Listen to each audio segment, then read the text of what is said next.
Hello, I'm the Wiring Wizard. Welcome back to P&K Thornton Restoration. I'm the guy that wired up our Restomod. And I'm Daz, and I did the bodywork on the Restomod. Let's go and talk through it.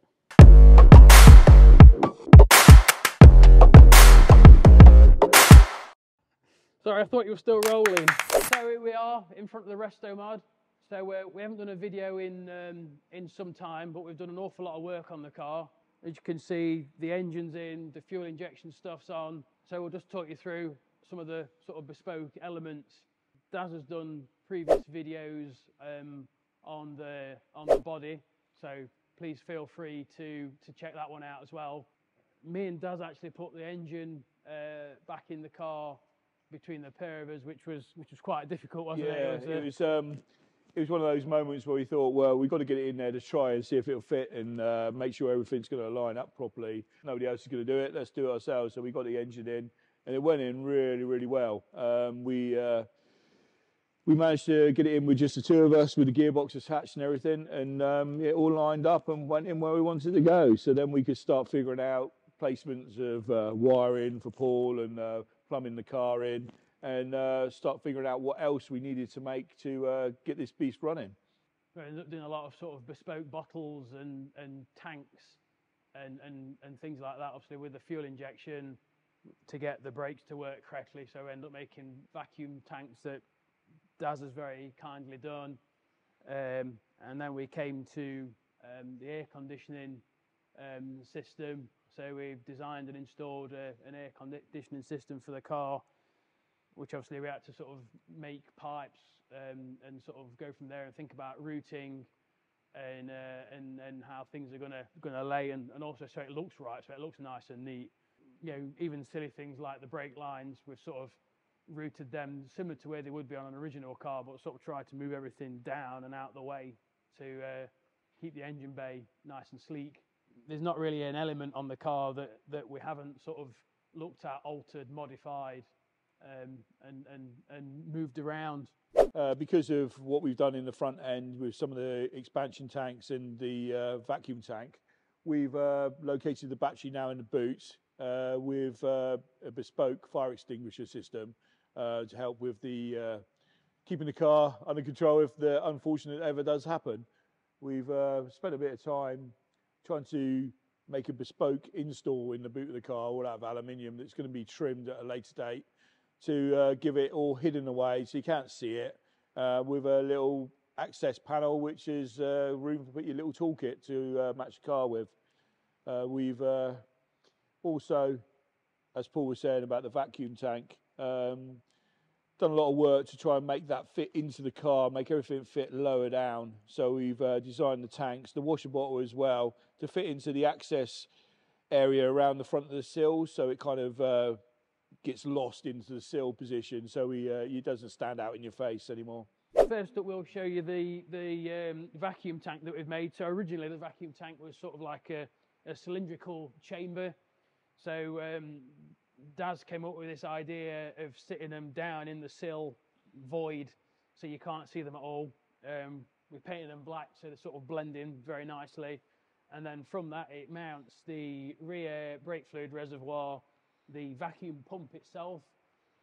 So we're having to run an electric vacuum pump with us having a non-balanced inlet manifold. So then we've plumbed all that up from there, and then if we sort of work our way sort of up, we've got the AC lines running down here, which we need to clip up and fasten up nice and neatly. And then we've got the Genvi throttle bodies in place with the injectors. My next point from a wiring perspective is to get the loom drew up and start making that. We've got a guy coming in to do some CAD work to make some plenums with an air filter built in it. So we've got some filtration into the car, and then coming down this side we've got more of the AC stuff. We've got the bespoke mounts for the air conditioning radiator.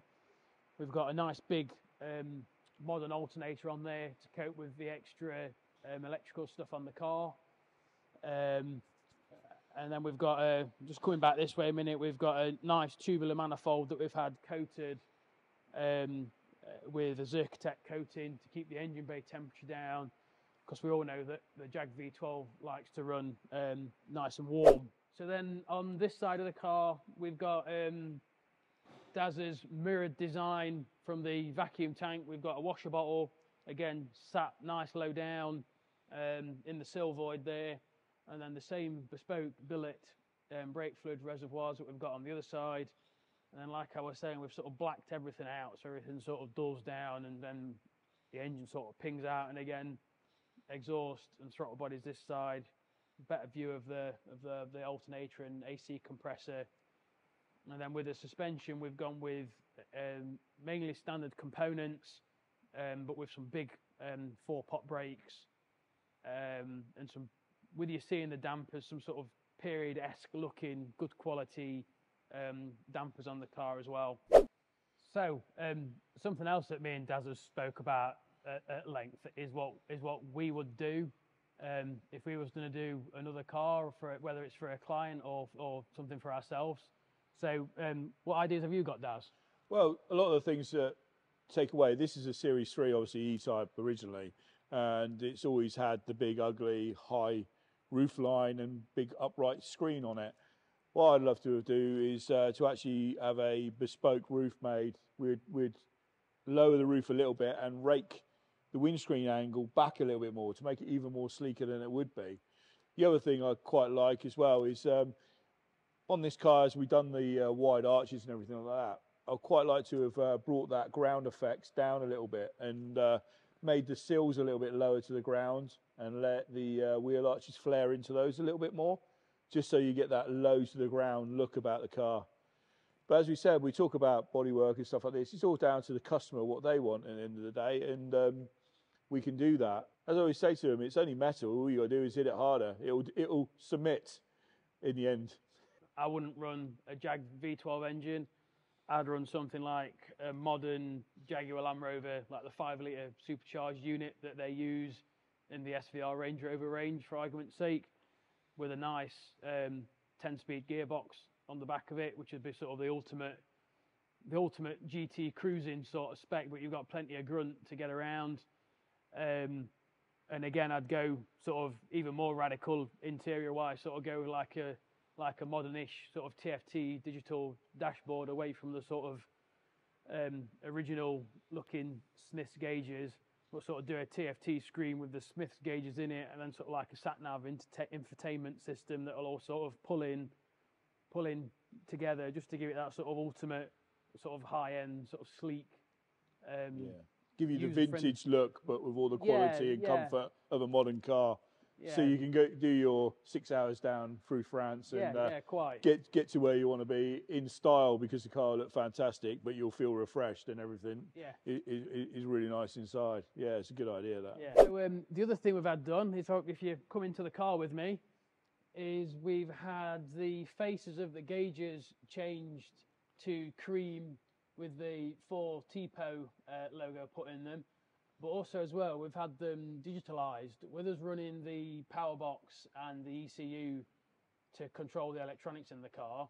We've had these done to be converted to a CAN bus system. So coming from these gauges, there's minimal wires to go back into the car, which will make the loom of the car much smaller and easier to wire up and put together and to configure. Some of the other things we've been fabricating on the Restomod is it came in with a pretty good performance stainless steel exhaust system on it already.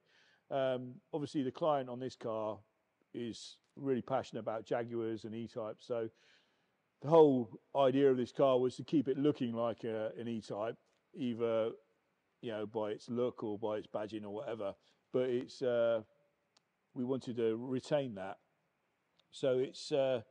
We've got the fan tail exhaust system still going on the car, but what we've done is we've modified it to keep it close to the body, because the back end is a lot smaller and sharper than what it used to be. This used to stick out way too far. So what we've done is we've reversed it, turned it upside down, and now it follows the body a lot better. And I also managed to put on my tilt table bandsaw and then slice the tail ends off at a jaunty angle to make it look kind of cool. So now it still looks like a Series 3 E-Type exhaust, but it actually fits the car a lot better. It's just subtle little things like this that keep the E-Type image there, but it's still custom. It's not the same as it was. I feel like I've done more talking than you've done, so. Yeah, it's like being on the Red Bull, isn't it? Next up with the car is I need to get some time up in the wiring layer and get the wiring smashed out for the car. And we need to get the car off for trim, don't we, Dad? Yeah, next up for trim. The other things I'm usually just on standby now after the main bodywork's all done is mainly for any brackets that we need to mount any of the new wiring parts or any new components that's going inside the car. I'm just on hand to knock something up quick that we need to put on the car when and where it's needed. We're hoping to get the front nose on because obviously when the guy comes back from the CAD design with making or designing the plenums for it, I may be making those in-house. And we'll need to be trial fitting the bonnet, obviously, to see what clearance issues we're going to have. And obviously make out where we're going to need to mount a lot of the sensors and that so Paul can run his wiring loom to it. So that's the next big plans for it. And then hopefully we're getting closer and closer to the point when we can fire this bad boy up and start hearing what it sounds like. Yeah, we can get it on the dyno, so which is coming very soon, isn't it? Yeah, it should be. Road's nearly done, so we can get it on our dyno. We get it all mapped up, all set up. Get some basic settings in there before we can do some running in and get some shakedown done, and hopefully get it back off to the client in time for some sunshine. The keen-eyed amongst you may have seen in the video that there's this little black shield being added to the side of the bulkhead. It's on both sides, and this is for the moniker for the car, its name and its branding image moniker that we're going to have fitted on the car. So at the moment it's just had its black shields put on, ready for the pinstriping and the illustrator to come back and put the mark on the car for it. It's going to have another one on the boot lid as well to match it, so this car will be branded as its own right. So yeah, it'll be exciting to see what that comes out like when it's done in the future. So that's been our update video on the Restomod. I hope you enjoyed it. Please like and subscribe. And any comments, please ask any questions in them if you would like any information about our projects or any projects you've got in mind. I've been Daz and this has been Paul. Thank you very much.